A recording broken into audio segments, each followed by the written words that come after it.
What's the matter? I told my mom about you. Oh, really? Only good things, I hope. He blushed even harder, his eyes darting away. My heart did a little flippy. Yeah, she wants to know if you'd come over for dinner tomorrow. She promises to drop you back home when we're done. Hey, I'd love to. When I told my parents, they were thrilled I was finally making friends. But then my dad said something weird again. Forget everything from before. Just live as a different person now. What? Why? Mom immediately jumped in and changed the topic, but it left me feeling weird again.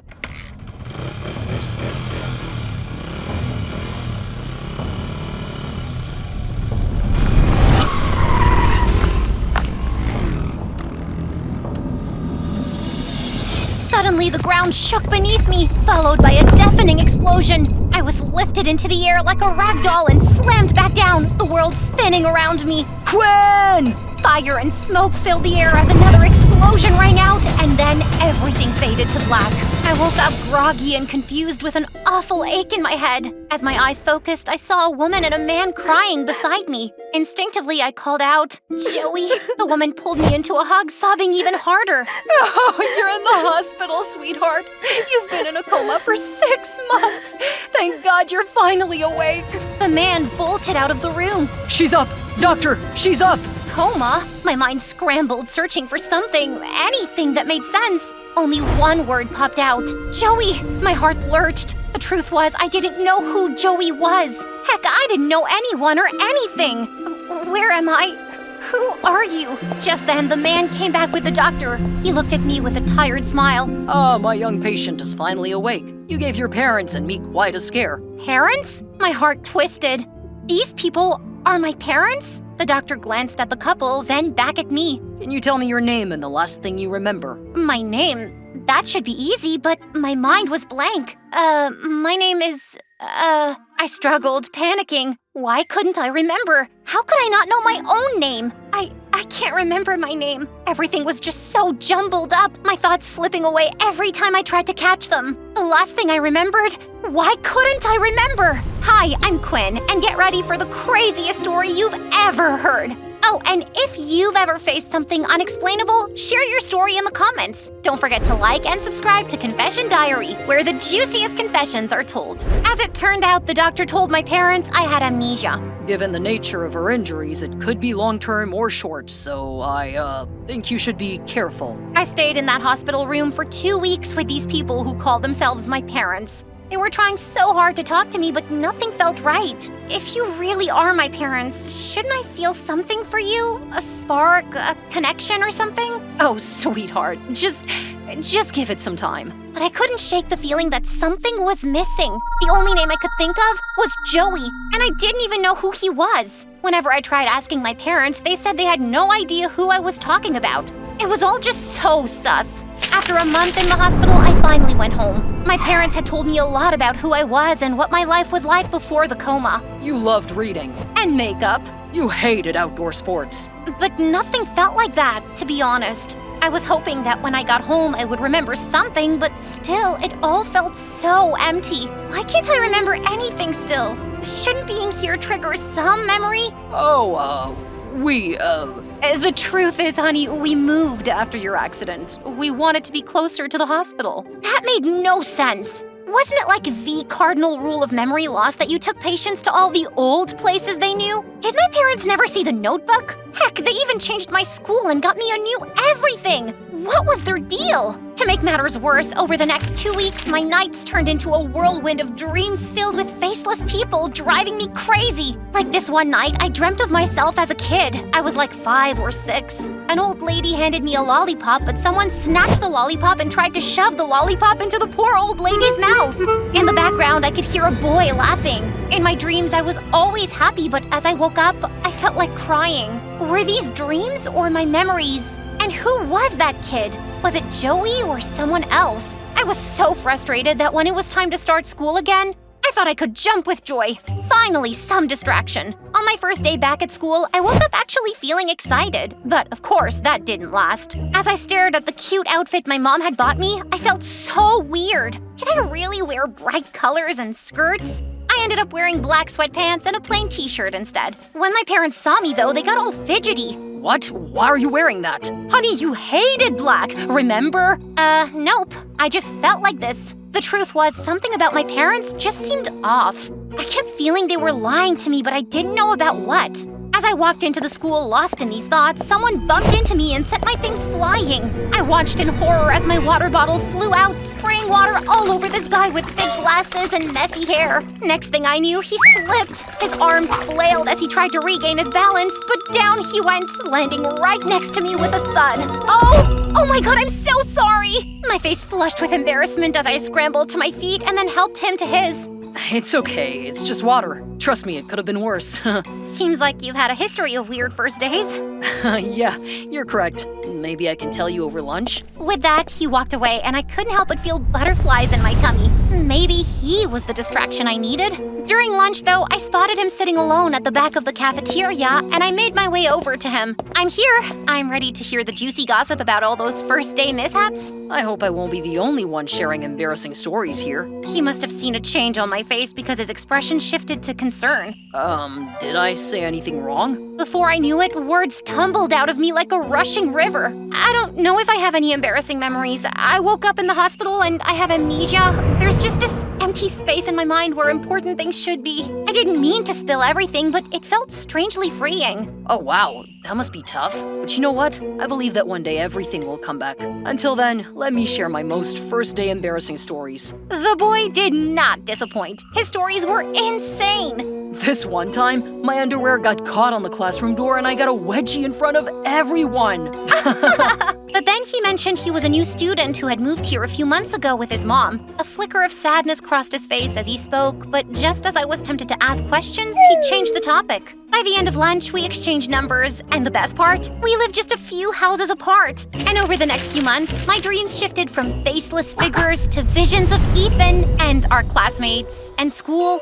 And I actually started sleeping better at night, and life also got much better. One day during lunch, I noticed a weird look on Ethan's face. What's the matter? I told my mom about you. Oh, really? Only good things, I hope. He blushed even harder, his eyes darting away. My heart did a little flippy. Yeah, she wants to know if you'd come over for dinner tomorrow. She promises to drop you back home when we're done.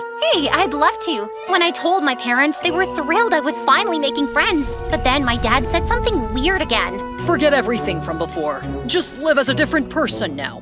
What?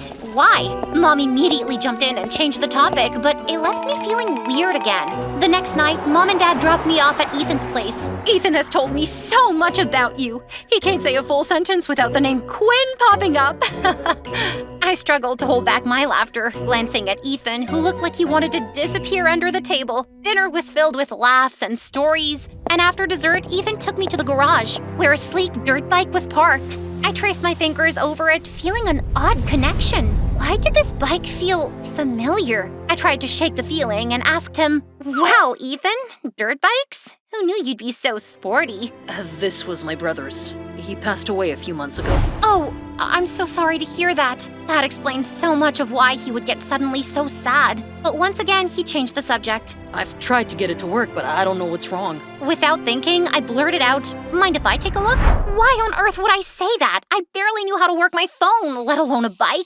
Without even waiting for his reply, I started tinkering with the engine, and somehow, like I'd done it 100 times, I got it running in less than 30 minutes. Ethan's eyes went wide with excitement. How did you know how to fix bikes? I don't know. Suddenly, a warm laugh echoed in my mind, making me dizzy. It was close, like someone was right there, but the face was all fuzzy. I felt like I was on a bike, and I could hear someone shout behind me. Easy on the gas, Quinn. Quinn, you're going too fast. Pull the brakes. I staggered back, my head spinning. Ethan grabbed my arm. Hey, you okay? I nodded, but words were stuck in my throat. Later that night, the faceless figures returned to my dreams. As I dreamt that I was happily riding dirt bikes, a face was starting to appear, his features becoming clearer. My heart was pounding. Who was he? That night, I tried asking my parents if I ever had been into dirt biking, and they absolutely blew up. Are you crazy? You hate sports. Don't even think about it. You would immediately fall and hurt yourself. It's never been your thing. So, over the next few days, I began sneaking away from everyone to go to the dirt bike tracks. I clearly knew how to ride them, and the experience was just thrilling. I felt safe and happy on a bike, almost like I was home. Soon, it became my safe space, but I couldn't get one thing out of my mind. Why were my parents always lying about who I was? One day I was at school with Ethan thinking about all these things when he suddenly shook me. Quinn, have you heard anything I said? I blinked and looked at Ethan. I'm sorry, Ethan. I have a lot on my mind. I thought we were friends. You can tell me, you know? I told Ethan about the dirt biking and the face I saw in my dream. I think it's someone from my past life. But he hasn't visited me, nor can I find any clue about him. But I can't help but feel like he was important to me. A boyfriend, maybe? Jealous? Me? Jealous of a face?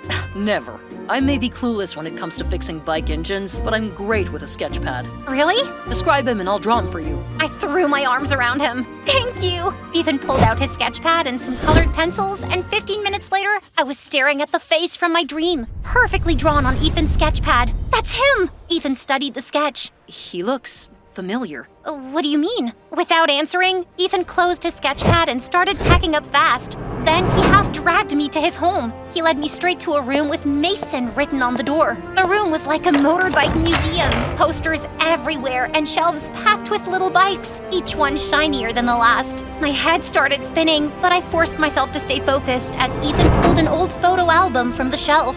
Look, that's Mason, and that's him. I stared at the picture, my heart pounding. 3 people stood around a motorbike. Mason, someone in racing gear, and him. Joey? Ethan turned to me, eyes wide. Wait, you remember his name? Quinn, who's Joey? I swallowed hard. I don't know, but I need to find out. That night, I waited up for my parents to return home, and as soon as they walked through the door, I lifted the picture for them to see. Who is Joey? We've never seen that boy in our life. Do you think I'm stupid? Quinn, it's late. We'll take you to see the doctor tomorrow. You're not making any sense. Looks like you're hallucinating. Then they dragged me to my room and slammed the door shut. My parents were hiding something, and I knew I had to find out what it was. The next day, I could barely wait to tell Ethan what had happened with my parents the night before. But the second he spotted me, he grabbed my hand and pulled me outside away from everyone. I have something to show you. What is it? He pulled a phone from his pocket. This was Mason's. I found a video of you and Joey. I thought you'd want to see it. My heart pounded as I watched the screen. There I was, laughing and messing around in the bike pit with Joey. The camera shifted, showing Mason grinning. See, Ethan? Siblings can have fun at the pit. Just look at these two. I froze, my throat tight. Wait, siblings? Joey is my brother? Why did my parents say they didn't know him? What was going on? As I continued to watch the video, the crowd roared and bright flashes filled the screen.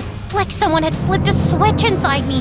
My head throbbed, and then it hit. All at once, memories crashing over me like a wave, so sharp and so real it hurt. I remembered everything. Me, my life, the races, the roar of the bike, the smell of the track. Joey!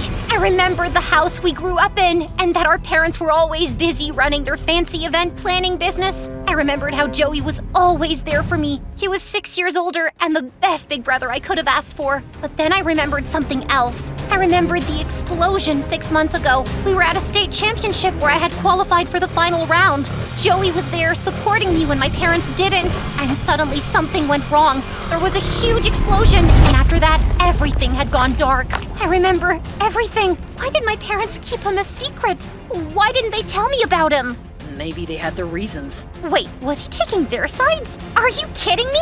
They watched me struggle for months to piece my memories together, yet they kept the most important piece of information from me? How could they? I felt betrayed.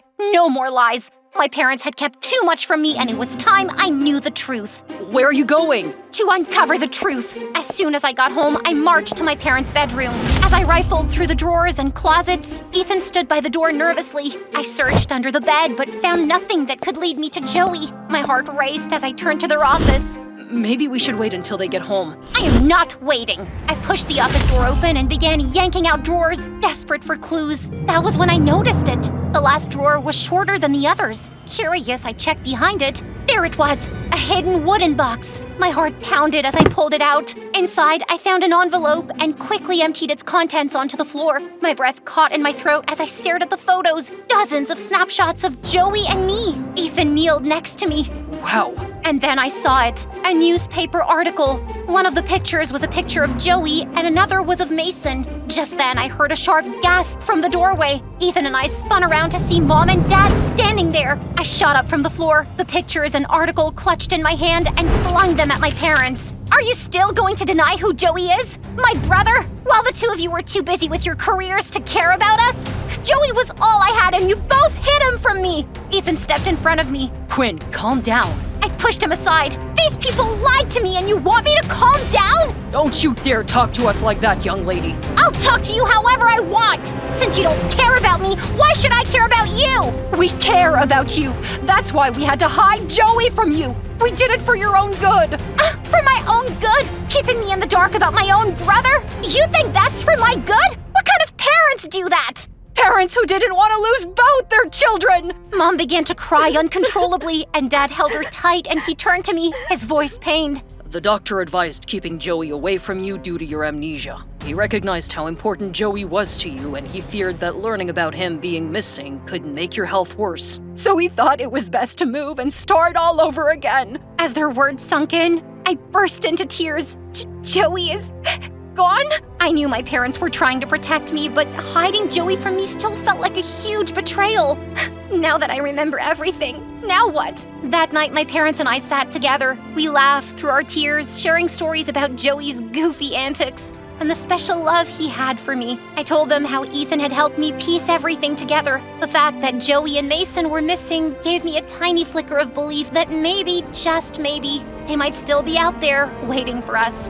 How about we do a memorial for Joey and Mason? That sounds like a great idea. A few days later at the memorial, we honored the memories of brothers, sons, and friendship. The atmosphere was filled with love and loss, but it felt good to remember Joey and Mason. While our parents spoke, Ethan suddenly pulled me aside. I know this might not be the best time to do this, but Quinn, I like you, and I want you to be my girl. My heart fluttered. And what would Mason have to say about you dating his friend's sister? Are you kidding me? A girl who can fix bikes and win races? He'd have my head if I didn't ask you. He leaned in close, our faces just inches apart. I took a step closer, my eyes locked with his. Now you're talking too much. Kiss me. Yes, ma'am.